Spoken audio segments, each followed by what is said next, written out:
नमस्कार, आप देख रहे हैं आवाज इंडिया। मैं हूं प्रीति। खबरों की शुरुआत करते हैं, लेकिन सबसे पहले नजर डालते हैं आज की हेडलाइंस पर। मुझे सिर्फ मम्मी पापा का प्यार चाहिए, तेज प्रताप का आरजेडी नेताओं पर इमोशनल हमला। संविधान ने हर संकट में देश को जोड़े रखा, सीजेआई गवई का प्रयागराज में बड़ा बयान। One nation one husband, BJP के सिंदूर अभियान पर संजय सिंह का तीखा वार। रेल ट्रैक पर रखी गई मौत की साजिश, दिल्ली सहारनपुर ट्रेन हादसे में बाल बाल बची। कोविड का खतरा घटने की ओर, 10 दिन में मामलों में गिरावट की जानकारी। अब खबरें विस्तार से। राजद नेता तेज प्रताप यादव ने अपने माता पिता लालू यादव और राबड़ी देवी के लिए एक भावुक संदेश दिया है। उन्होंने कहा कि उनके माता पिता ही उनकी पूरी दुनिया है। तेज प्रताप ने सोशल मीडिया प्लेटफॉर्म एक्स पर पोस्ट लिखते हुए उन्हें भगवान से बढ़कर बताया। उन्होंने कहा, मुझे सिर्फ मम्मी पापा का प्यार और विश्वास चाहिए और कुछ नहीं। तेज प्रताप ने लिखा कि माता पिता का हर आदेश मेरे लिए सर्वोपरि है। उन्होंने पार्टी के कुछ नेताओं पर भी निशाना साधा। तेज प्रताप ने जयचंद शब्द का इस्तेमाल कर उन्हें गद्दार बताया। उन्होंने कहा कि अगर पापा न होते तो न पार्टी होती, न ही सत्ता के लालची कुछ लोग। तेज प्रताप ने इन नेताओं को राजनीति करने वाले जयचंद करार दिया। उन्होंने स्पष्ट किया कि उन्हें न पद की चाह है, न दिखावे की जरूरत, सिर्फ अपने माता पिता का साथ चाहिए। तेज प्रताप ने उनके स्वास्थ्य और खुशहाली की कामना भी की। इस बयान के बाद राजद के भीतर खलबली मची है। तेज प्रताप का ये पोस्ट अब सोशल मीडिया पर तेजी से वायरल हो रहा है। राजनीतिक इलाकों में इसे परिवार और पार्टी के भीतर उठते असंतोष का संकेत माना जा रहा है। भारत के मुख्य न्यायाधीश BR गवई शनिवार को प्रयागराज पहुंचे। यह उन्होंने 680 करोड़ की लागत से बने अधिवक्ता चैम्बर भवन और मल्टी लेवल पार्किंग का उद्घाटन किया। इस मौके पर उन्होंने कहा कि हर संकट के समय भारत एकजुट रहा। इसका पूरा श्रेय देश के संविधान को दिया जाना चाहिए। उन्होंने कहा कि न्यायपालिका का कर्तव्य है कि अंतिम नागरिक तक न्याय पहुंचे, साथ ही विधायिका और कार्यपालिका की भी यही जिम्मेदारी है। सीजेआई ने कहा कि संविधान की 75 साल की यात्रा में तीनों स्तंभों ने बराबरी की दिशा में अहम काम किया। जमींदारों से जमीनें लेकर भूमिहीनों को देने जैसे कई कानून लाए गए। हालांकि कई बार इन कानूनों में कोई अदालत में चुनौती दी गई। जमींदारों से जमीन लेकर भूमिहानि को देने जैसे कई कानून लाए गए। हालांकि कई बार इन कानूनों को अदालत में चुनौती दी गई। 1973 के ऐतिहासिक फैसले का जिक्र करते हुए उन्होंने कहा, संसद संविधान संशोधित कर सकती है, लेकिन वह संविधान के मूल ढांचे को नहीं बदल सकती। सीजेआई ने कहा कि भारतीय संविधान ने ही देश को एक साथ जोड़े रखा है। आप नेता संजय सिंह ने बीजेपी के घर घर सिंदूर अभियान को सस्ता राजनीतिक स्टंट बताया है। उन्होंने तंज कसते हुए इसे वन नेशन वन हस्बैंड योजना तक कह डाला। संजय सिंह ने पीएम मोदी से पूछा, 2 चुटकी सिंदूर का महत्व क्या आप क्या जानते हैं? उन्होंने कहा कि सिंदूर भारतीय संस्कृति में पति की लंबी उम्र की कामना का प्रतीक है। बीजेपी पर महिलाओं की भावनाओं के साथ खेलने का आरोप लगाया गया है। उन्होंने कहा कि ये अभियान भारतीय परंपरा का मजाक उड़ाने जैसा है। बीजेपी ने इन आरोपों को बेबुनियाद बताया है। बीजेपी का कहना है कि वे घर घर जाकर सिंदूर नहीं बांट रहे हैं। ये सिर्फ विरोधियों की गलतफहमी और राजनीतिक चाल है। कांग्रेस ने भी इस अभियान की आलोचना की है। उनका सवाल है, पीएम मोदी हर घर में सिंदूर क्यों भेजना चाहते हैं? आइए सुनते हैं क्या कह रहे हैं आप पार्टी के नेता संजय सिंह। माथे का सिंदूर उनके पति का गौरव है, सम्मान है, स्वाभिमान है। लेकिन देश के प्रधानमंत्री Narendra Modi ji one nation one election की स्कीम के बाद one prime minister one minister यानी रक्षा मंत्री, विदेश मंत्री, सारे मंत्री वही, वन नेशन वन राशन, ये सारी स्कीम के बाद अब नई स्कीम लेके आए हैं Narendra Modi ji, one nation one husband.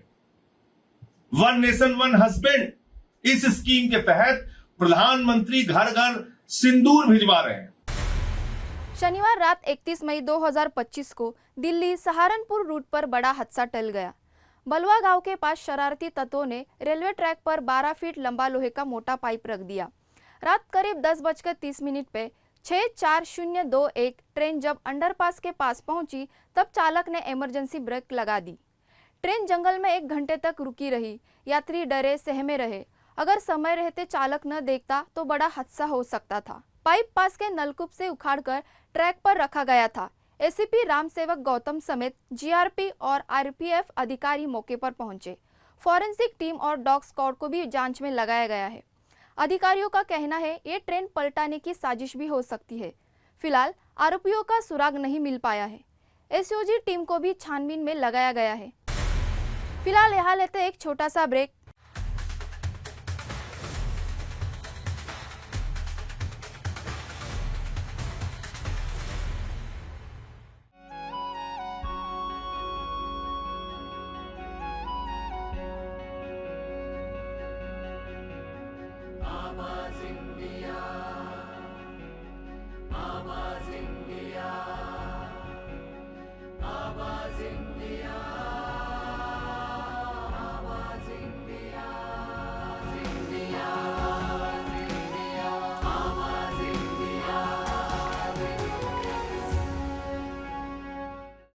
Break के बाद आवाज इंडिया के दर्शकों का स्वागत है। देश में एक बार फिर कोविड के एक्टिव केस बढ़े हैं, लेकिन घबराने की जरूरत नहीं है।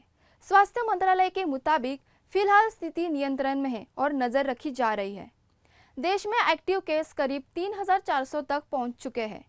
बीते 24 घंटे में 1,435 मरीज भी ठीक हुए हैं, जो राहत की बात है। सरकार ने लोगों से अपील की है कि लक्षण दिखे तो तुरंत जांच कराएं। पॉजिटिव पाए जाने पर खुद को आइसोलेट करें और मास्क का उपयोग करें।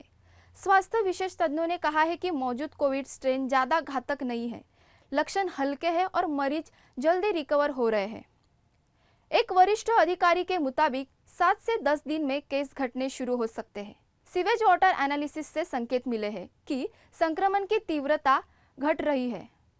फिलहाल बूस्टर डोज की जरूरत नहीं बताई गई है। दिल्ली में कोविड से 71 साल के मरीज की मौत हुई है। मरीज को निमोनिया, सेप्टिक शॉक और किडनी फेलियर की भी दिक्कत थी। डॉक्टरों का कहना है मौत की वजह सिर्फ कोविड नहीं कही जा सकती। दिल्ली में जनवरी से अब तक कोविड से 3 मौतें हो चुकी है। बीते दिन 81 नए केस सामने आए हैं। वहीं अब तक राजधानी में 318 मरीज ठीक हो गए। विशेषज्ञों का कहना है कि कोविड अब एंडेमिक स्टेज की ओर बढ़ रहा है। लोगों को मास्क और हाथ की सफाई जैसी सामान्य सावधानियां बरतनी चाहिए। सरकार फिलहाल हालात पर पूरी निगरानी बनाए हुए है। शनिवार रात 31 मई को रूस के ब्रायंस्क क्षेत्र में बड़ा रेल हादसा हुआ। एक पुल ढहने से यात्री ट्रेन पटरी से उतर गई और भीषण हादसा हो गया। अब तक 7 लोगों की मौत की पुष्टि हो चुकी है, जबकि 30 से ज्यादा घायल है। घायलों में 2 बच्चे भी शामिल हैं। सभी को अस्पताल में भर्ती कराया गया है। यूक्रेन सीमा के पास हुए हादसे को लेकर हमला होने की आशंका भी जताई जा रही है। हालांकि इस पर अभी तक आधिकारिक पुष्टि नहीं हुई है। ब्रायंस्क के गवर्नर ने बताया कि राहत बचाव कार्य तेजी से जारी है। देश के इमरजेंसी एजेंसियां मौके पर मौजूद है और पीड़ितों को ही हर संभव मदद की जा रही है। मॉस्को रेलवे के हादसे का कारण परिवहन संचालन में अवैध हस्तक्षेप बताया है। फिलहाल पुल गिरने और ट्रेन दुर्घटना के सभी पहलुओं की जांच की जा रही है। फॉरेंसिक और तकनीकी टीमों को भी जांच में लगाया गया है। अधिकारियों ने मृतों की संख्या और बढ़ने की आशंका जताई है। असम में भारी बारिश और बाढ़ ने जनजीवन पूरी तरह अस्त व्यस्त कर दिया है। अब तक राज्य में बारिश और भूस्खलन ने 7 लोगों की मौत हो चुकी है। कामरूप महानगर में सबसे ज्यादा 5 लोगों की जान गई है। गोलाघाट में 2 और लखीमपुर में 1 व्यक्ति की मौत हो चुकी है। गुवाहाटी के कई इलाके जलमग्न हैं और घरों में पानी भर गया है। लोगों को सुरक्षित स्थानों पर पहुंचाया जा रहा है। राज्य के 17 जिले बाढ़ की चपेट में हैं, जिनमें 78,000 से ज्यादा लोग प्रभावित हैं। धेमाजी, लखीमपुर, डिब्रूगढ़, नांगांव, दरांग और तिनसुकिया भी बुरी तरह प्रभावित है। राज्य सरकार ने 5 राहत शिविर और 11 राहत वितरण केंद्र खोले हैं। गुवाहाटी में मंत्री जयंत मल्ला बरुआ और अधिकारियों ने हालात का जायजा लिया। बारिश के चलते अरुणाचल और मेघालय से पानी आने से स्थिति और बिगड़ी है। तीनों जिलों में रेड अलर्ट और 8 जिलों में ऑरेंज अलर्ट जारी है। बचाव दल लगातार राहत कार्य में जुटे हैं। लोगों को सतर्क रहने और ऊंचे स्थानों पर जाने की अपील की गई है। मौसम विभाग ने अगले कुछ दिन भारी बारिश की संभावना जताई है। फिर वक्त हो चला एक छोटे से ब्रेक का।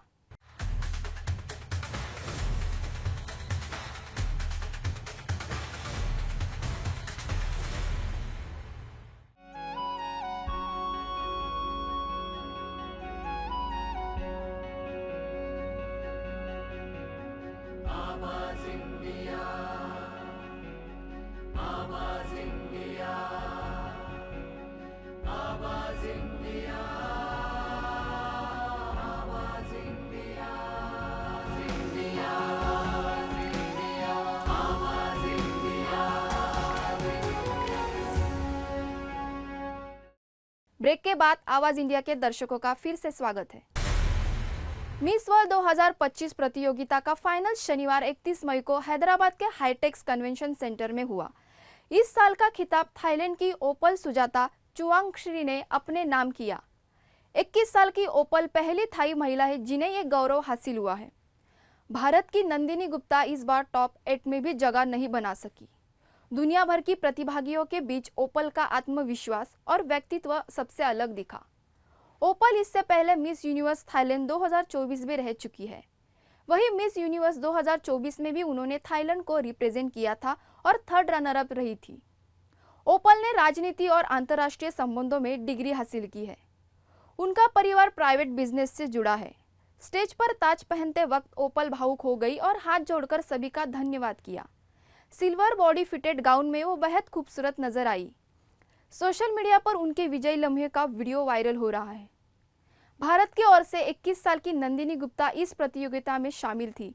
नंदिनी कोटा राजस्थान की रहने वाली है और 2023 में फेमिना मिस इंडिया का ताज जीत चुकी है। उन्होंने बिजनेस मैनेजमेंट की पढ़ाई की है और पब्लिक स्पीकिंग में निपुण मानी जाती है। नंदिनी ने कई बड़े फैशन डिजाइनर्स के लिए रैंप वॉक किया है। ग्लैमर की दुनिया के साथ साथ वो सामाजिक मुद्दों पर भी सक्रिय रहती है। उनकी इस हार के बावजूद भारत के लोगों को उन पर गर्व है। मिस वर्ल्ड के मंच पे उनका आत्मविश्वास भी तारीफ के काबिल रहा। मंच पर दुनिया की 100 से ज्यादा कंटेस्टेंट शामिल हुई थी। ओपल ने सभी राउंड्स में शानदार प्रदर्शन कर निर्णायकों का दिल जीत लिया। थाईलैंड में इस जीत को लेकर उत्सव जैसा माहौल है। ओपल की जीत को देश की ऐतिहासिक उपलब्धि मानी जा रही है। इवेंट में बॉलीवुड सितारे, विदेशी मेहमान और हजारों दर्शक शामिल हुए। भारत की मेजबानी में हुआ ये आयोजन वैश्विक स्तर पर सराहा गया। अब ओपल दुनिया भर में ब्यूटी विद पर्पस अभियानों का चेहरा बनेंगी। साउथ सुपरस्टार धनुष और ऐश्वर्या रजनीकांत एक बार फिर साथ नजर आए। शनिवार 31 मई को ये दोनों अपने बड़े बेटे की ग्रेजुएशन सेरेमनी में शामिल हुए। तलाक के बाद पहली बार दोनों सार्वजनिक रूप से एक साथ दिखे। धनुष ने इस मौके की तस्वीरें इंस्टाग्राम पर साझा की। इनमें ऐश्वर्या और धनुष बेटे को गले लगाते हुए नजर आ रहे हैं। पोस्ट के साथ धनुष ने लिखा, प्राउड पेरेंट्स। इस खास लम्हे में रजनीकांत का पूरा परिवार भी मौजूद था। फैंस ने दोनों को मैच्योरिटी और पेरेंटिंग की तारीफ भी की। धनुष और ऐश्वर्या का पिछले साल तलाक हो गया था। बावजूद इसके बेटे की खुशी के लिए दोनों ने एकजुटता दिखाई। तस्वीरें सोशल मीडिया पर तेजी से वायरल हो रही है। यूजर्स कह रहे हैं कि बेटा ही असली कनेक्शन है। फिलहाल आवाज इंडिया में इतना ही। जल्द होगी आपसे फिर मुलाकात। नमस्कार।